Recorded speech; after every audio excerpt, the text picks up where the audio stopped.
Good evening. This year's commencement speaker is Tracy of Torrington, Connecticut. Ms. Follett is graduating today with an associate degree in liberal arts and sciences and a second associate degree in deaf studies. While at Northwestern, Tracy has been actively involved with the Northwest Deaf Club, the Student Senate, Phi Theta Kappa Honor Society, the Real Club, and the Christian Student Association. She was recognized by the Department of Higher Education in 2010 for leadership in community service. In 2010, she was recognized by the Connecticut General Assembly for academic excellence, and again in 2011 as a member of the All-USA and All-Connecticut academic teams.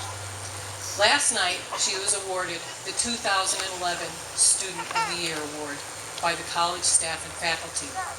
In the fall, Tracy will be transferring to St. Joseph's College to pursue a bachelor's degree in social work. Ladies and gentlemen, Ms. Tracy Follett.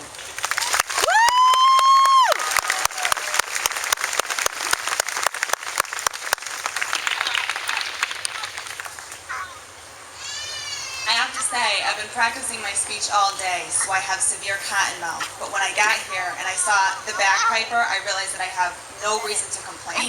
So I first wanted to say that I'm honored to be standing in front of the graduating class of 2011. We are all sitting amongst people who have worked so hard and truly a class of heroes.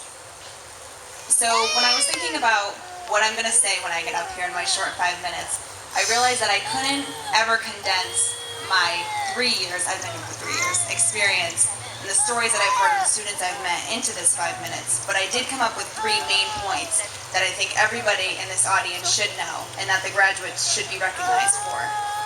So first and foremost, and what always comes to mind when I think of Northwestern, and probably always will, is diversity.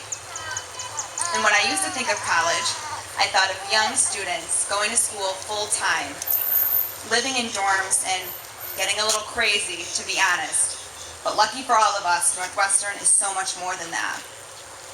I myself have had classes with mothers and fathers, people who are deaf, people who work full-time and come to school full-time.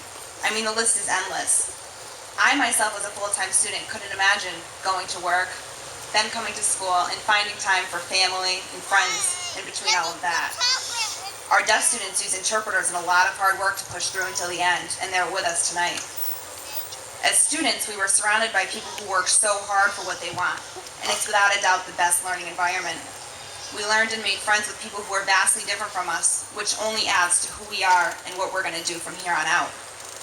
The second thing was that I know the information and skills we learn will continue to not only better ourselves, but be passed on throughout society, our communities, to generations in front of us. So, when I was talking to many students, I realized that not only are they vastly different, but they're here for vastly different reasons. Some students came to get a raise at work, so I can see the dollar signs in some of your eyes tonight, that tomorrow that means money, that diploma means money. Maybe some students have plans of transferring for more education, or maybe you just wanted to come for fun. So whether you pass this information on to your children, use it in the job force, or you're not really sure what you're going to do with your degree from here on out, the learning and spreading of information will never stop. And we're all part of a process that is far from over. While we may not be students at a college or university, we're surely always students of life. The third and most relevant point is that we made it here today.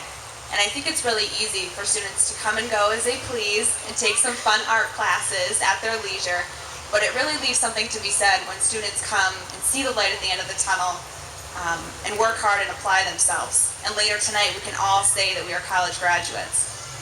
So I want to thank the teachers and staff who have helped us and taught us, because we wouldn't be here today without you.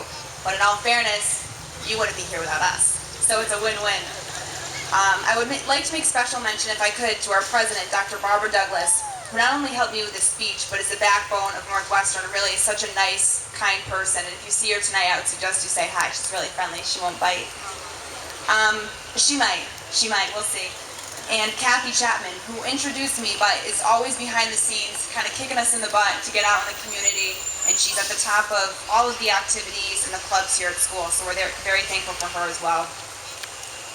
Thanks to our family and friends, last but not least, but especially thanks to ourselves. We came into class and put in the time, we did all our homework, and today is our day to honor just that. So this is not the end, it is only the beginning. And congratulations to the class of 2011.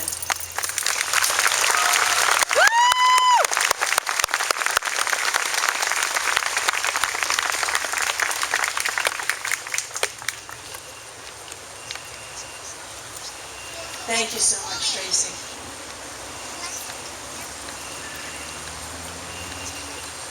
It's now my pleasure to introduce this evening's